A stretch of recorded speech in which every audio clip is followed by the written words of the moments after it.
George R. R. Martin is most widely known for his fantasy novel A Song of Ice and Fire and its associated Game of Thrones trilogy.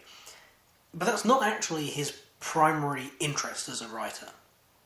See, as he grew up, he was mostly reading sort of science fiction, sort of the golden age science fiction stories. And that was what he wanted to do. But of course, that's not how these things turned out. But that doesn't mean he didn't write any. He wrote a book called Dying of the Light, which is a story set on a rogue planet called Warlorn, as it exits the solar system. And as it came through the solar system, there was a festival, a big set of parties celebrating the culture at the time. The original book title was After the Festival. And as the planet leaves the solar system, it's dying. The beings and the life that was brought there for the festival is dying.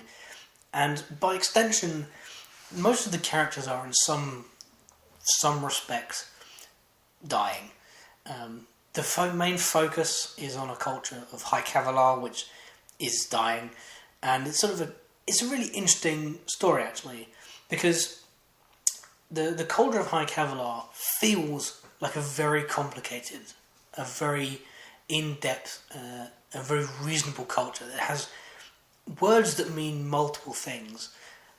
So, for example, you have male-male pairings that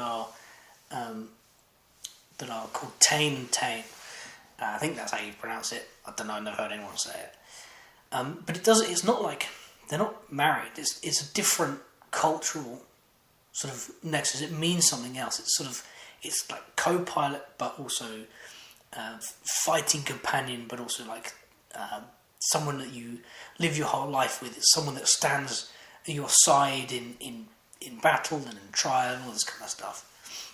And the main character, Dirk Tillarian, puts his foot in it several times when he makes the assumption of, oh, this means almost this, and he uses that word, and in that he thinks about it in the terms of his own culture, and he makes several calamitous mistakes and causes offence and all this kind of stuff. And it's a very interesting, and it feels like a very grounded culture. It's like, yes, this culture is dying, but it kind of makes sense, because actually the culture is doing, the people on the planet are doing very well, because the culture was forged in a time of extreme distress, that as the distress has now passed, sort of the ghosts, and in many literal senses the demons of that distress, continue to haunt the culture.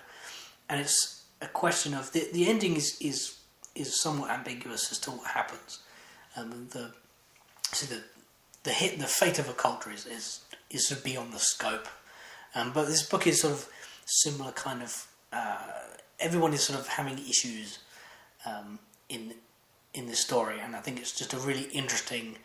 And it makes one of the most compelling cases for ritualistic combat with sword and the like in the science fiction setting outside of Dune's force fields and stuff like that.